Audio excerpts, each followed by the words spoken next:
I just got done streaming Perfected Doom 3. After playing this mod, I don't think I'll be able to go back to playing vanilla Doom 3 again. So what is Perfected Doom 3 and what does it do? Well, Perfected Doom 3 aims to retool the combat experience that Doom 3 offers, which is something that it definitely could use. It also includes Sicky mod, which makes the game look visually quite stunning for a game that came out in 2004. I'll be getting more to that later. The main things it changes are the pickups, the weapons, and the enemies. Let's start with the pickups. For starters, the medkits don't work like they used to. In vanilla Doom 3, you walked over a medkit and you instantly used it. In Perfected Doom 3, you walk over a medkit and pick it up.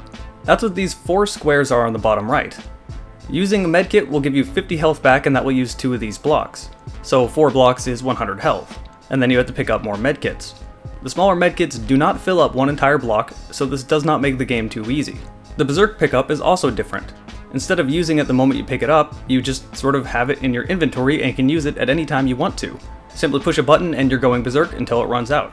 The flashlight has been changed to a shoulder-mounted flashlight, which is so much better than vanilla Doom 3. I don't think anybody liked having to carry a flashlight and then put it away when it's completely dark and just try to find whatever is trying to kill you. It was a very annoying experience. Thankfully, they took the advice from the Duct Tape mod and just put it into this game.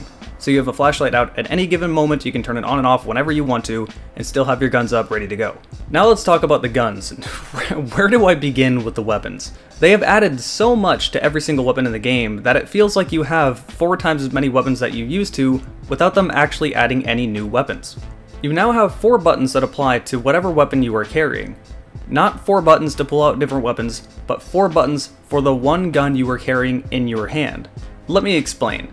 Keep in mind I changed all my controls, so default controls will be different, but you should be able to understand what I'm saying. Left mouse click is the regular shoot your weapon as you would expect in Doom 3, right mouse click is the split function, mouse 4 is combat mode 1, and mouse 5 is combat mode 2. What this means depends on whatever gun you're using. Let's take the shotgun for example. If I hold down mouse button 5, this simply just aims down the sights. If I left click, it shoots the shotgun as expected, you shoot it, you pump it, and that's it. If I right click, the gun fires on semi-auto, and you can just fire this as fast as you want to. If I press mouse button 4, this fires all 10 shotgun shells out of the shotgun in under a second, which is pretty ridiculous. This also has the added benefit of holding down this button while you're reloading majorly speeds it up. This is the simplest out of all the new things they've added for these weapons. Let's take the machine gun for example. The machine gun's left click is just as you would expect, the machine gun. The right click fires 20 bullets at once, which is pretty ridiculous. Mouse button 4 zooms in, and when you fire in this mode, it'll fire 5 shots at once, turning it into a makeshift sniper rifle. Right clicking when you're zoomed in will zoom in a little bit farther or zoom out. Holding down mouse button number 5 will allow you to left click and fire a 4-round burst, or if you right click, it will fire the entire magazine out very quickly. I won't spoil the rest of the weapons for you, but every gun in this game gets a ridiculous amount of split functions, and it honestly feels like you get new weapons. It gives you so many different tools to deal with enemies, and you almost feel overloaded. What do I really want to use? What do I really want to do? And I still didn't get tired of using these guns by the time I beat both Doom 3 and Resurrection of Evil. Even the Soul Cube got cool stuff. If you hold down the mouse button 4 and then right click, you'll spawn a Soul Knight which will fight for you, and this thing is badass. And this is the kind of stuff I love about mods. But with all these new tools and new ways to kill enemies, you might think you'd become incredibly overpowered, right? Well, this isn't really the case because the enemies also got overhauled. Things like Imps and the Marines will die instantly if you do a 20-round shot with a machine gun right at their face, but there are a lot of other stronger enemies that have been added into the game that weren't originally in Doom 3.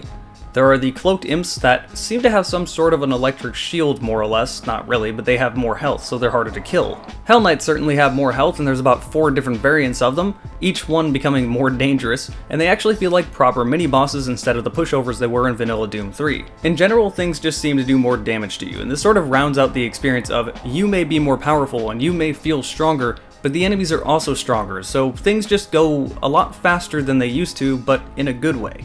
This leads me to talking about the difficulty. Vanilla Doom 3 was simply way too easy, and there's no way around that. This mod's difficulty does seem to go up and down slightly, the hell segments being way more difficult than the rest of the game. But the game never feels too hard, too challenging, too tedious, or too annoying, and the entire game always feels satisfying and fun. Keep in mind, when I'm playing a single player game, I generally don't want an experience that's quote-unquote too hard for me to enjoy and more or less just enjoy myself. Coming from someone playing shooters my entire life, the difficulty for the most part felt perfectly adequate and very fun. With all of that said, not everything is perfect. Remember when I talked about how Sicky mod was included in the Perfected Doom 3 mod? Well, this kinda messes with your frame rate. It can tank in certain sections and really start lowering to around 20. Now this wasn't consistently 20 FPS, I usually ran a consistent 60, but it wasn't too rare to go into an area to have my frame rate jitter all over the place. So it's definitely having some optimization issues. Not enough for it to be anywhere near unplayable, but definitely enough to notice in some areas. But the biggest problem I had with this mod by far were the custom maps they tried to add in at the end of Doom 3. See, most of this mod simply just tinkers with guns and enemies and equipment and stuff like that. But they tried to add in these custom maps that they made that wasn't part of the original Doom 3 campaign, and they're god awful. Only two things happened when I got to this part of the mod. One, me wandering around trying to figure out where the hell to go because they had some small puzzles that weren't obvious, or maybe there was just a button you didn't see that you had to push, or a path that was clearly not really that visible to anyone, so you wander around for quite literally hours during this time trying to figure out where the hell to go. And two, getting completely screwed over by asinine difficulty. Now I said before the difficulty in this mod is quite perfect, but this is the one exception. These custom maps are too difficult in a way that just feels like complete bullshit. And this sums everything up. They overwhelm you with enemies in situations where you can't really do anything about it, and you just end up dying over and over again in a way that just feels unfair to the player.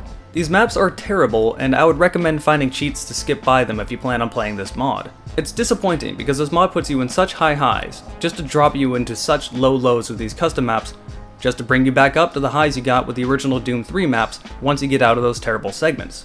It's really something that should not exist in this mod and should be a standalone thing for if anyone wanted to enjoy it, for anyone that wanted to find these custom maps that weren't part of the original Doom 3 campaign. But as it stands, it really doesn't have a point to exist in this original mod. The only way I could describe the custom maps that were added was by saying that they clearly were not playtested enough. Not playtested enough to figure out where people would wander around trying to figure out where to go, and not playtested enough to figure out difficulty. It survived a soul cube! It survived a soul cube!